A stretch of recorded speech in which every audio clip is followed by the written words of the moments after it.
नमस्कार। भारत का इतिहास ये सिर्फ राजाओं और लड़ाइयों की कहानी नहीं है, है ना? इसकी असली आत्मा तो उन प्राचीन ग्रंथों में छुपी है, जिन्होंने हमारी पूरी सभ्यता को आकार दिया।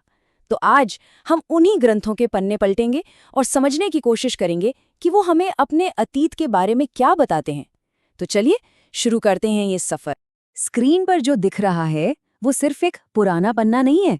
नहीं, ये हजारों साल पुराने भारत का एक रहस्य है, एक पहेली। और पता है सबसे मजेदार बात क्या है? आज हम सब मिलकर इस पहेली को सुलझाने वाले हैं। तो कहानी शुरू कहाँ से करें? चलिए सबसे पहले नाम से ही शुरू करते हैं। ये जो हमारा देश है भारत, इसे हमेशा से इसी नाम से नहीं जाना जाता था। असल में इसके कई नाम रहे हैं, अलग अलग दौर में।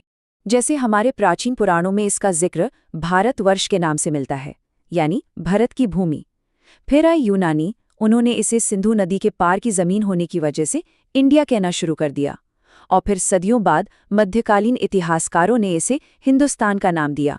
देखिए, देश एक ही है, लेकिन इतिहास के अलग अलग दौर में पहचान कितनी अलग अलग रही है। अब जाहिर है इतने लंबे इतिहास को एक साथ समझना तो मुश्किल है। तो इसे आसान बनाने के लिए हिस्टोरियंस इसे 3 बड़े हिस्सों में बांटते हैं: एंशंट, मिडीवियल और मॉडर्न इंडिया, यानी प्राचीन, मध्यकालीन और आधुनिक भारत। और आज का हमारा फोकस होगा प्राचीन भारत पर। तो अब सबसे बड़ा सवाल ये उठता है कि आखिर हमें हजारों साल पहले के भारत के बारे में पता कैसे चलता है? सोचिए, उस जमाने में ना तो कोई कैमरा था, ना कोई रिकॉर्डिंग, तो फिर वो सारी कहानियां, वो इतिहास हम तक पहुंचा कैसे? ये काम किसी जासूसी से कम नहीं है, सच में। इतिहासकार एक डिटेक्टिव की तरह बिखरे हुए सुरागों को जोड़ जोड़ कर अतीत की एक तस्वीर तैयार करते हैं। पर सवाल वही है, ये सुराग, ये क्लूज, उन्हें आखिर मिलते कहाँ से हैं? इसका जवाब छिपा है 4 मेन सोर्सेज में। पहला, उस जमाने के धर्मग्रंथ। दूसरा, ऐतिहासिक दस्तावेज। तीसरा, जो विदेशी यात्री यहाँ आए उन्होंने जो कुछ लिखा। और चौथा और बहुत जरूरी, जमीन की खुदाई से मिले सबूत, जिसे हम आर्कियोलॉजिकल एविडेंस कहते हैं। ये सब मिलकर हमें अतीत की एक झलक देते हैं। और इन सभी सोर्सेज में से प्राचीन भारत को समझने के लिए सबसे जरूरी है धर्मग्रंथ। और इन धर्मग्रंथों की भी जो नींव है वो है वेद। अब देखिए, कई लोग वेदों को सिर्फ धार्मिक ग्रंथ समझते हैं, लेकिन ये एक बहुत बड़ी भूल होगी। असल में ये प्राचीन ज्ञान का एक पूरा खजाना है, एक ऐसा आईना जिसमें हमें उस युग का समाज, उनकी संस्कृति, उनका रहन सहन सब कुछ साफ साफ दिखता है। आपको पता है, वेद शब्द का संस्कृत में मतलब ही ज्ञान होता है। ये हमारे देश के सबसे पुराने ग्रंथ हैं। और सबसे हैरान करने वाली बात तो ये है कि ये ज्ञान सदियों तक लिखा ही नहीं गया था। ये गुरु से शिष्य तक सुनकर पीढ़ी दर पीढ़ी आगे बढ़ता रहा। बाद में माना जाता है कि इस सारे ज्ञान को एक जगह इकट्ठा करने का काम किया महर्षि कृष्ण द्वैपायन ने। और इसी कमाल के काम की वजह से उन्हें नाम मिला वेद व्यास, यानी वेदों को व्यवस्थित करने वाला। तो ये जो विशाल ज्ञान है, ये 4 मुख्य ग्रंथों में बटा हुआ है। कौन कौन से? ऋग्वेद, यजुर्वेद, सामवेद और अथर्ववेद। और इन चारों को एक साथ मिलाकर ही वेद कहा जाता है। और हर वेद का अपना एक खास काम था। जैसे कि यजुर्वेद को ले लीजिए, ये यज्ञों के लिए एक तरह की गाइड बुक है, जिसमें सारे नियम और मंत्र लिखे हैं। वहीं दूसरी तरफ है सामवेद, जो पूरी तरह से धुनों और मंत्रों का कलेक्शन है। और ये इतना इम्पॉर्टेंट है कि इसे भारतीय संगीत की जड़ भी माना जाता है।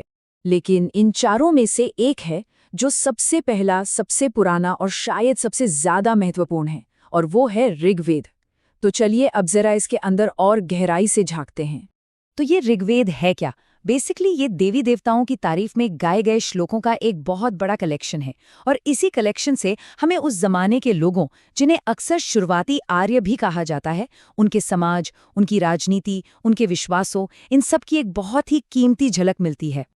अच्छा, इसके साइज का अंदाजा लगाने के लिए बस इतना समझिए कि इसे 10 हिस्सों में बांटा गया है, और इन हिस्सों को कहते हैं मंडल। अब इन 10 मंडलों के अंदर है कुल 1028 भजन या प्रार्थनाएं। इन्हें सूक्त कहा जाता है। और इन सभी सूक्तों को अगर मिला दें तो बनते हैं कुल 10,462 श्लोक। सोचिए, 10 मंडल, 1000 से ज्यादा भजन और 10,000 से भी ज्यादा श्लोक। कितना विशाल है ये ग्रंथ। और एक बहुत ही दिलचस्प बात बताऊं, हम सबने जो प्रसिद्ध गायत्री मंत्र सुना है ना, जो सूर्यदेव को समर्पित है, वो मंत्र इसी ऋग्वेद के 3रे मंडल से लिया गया है।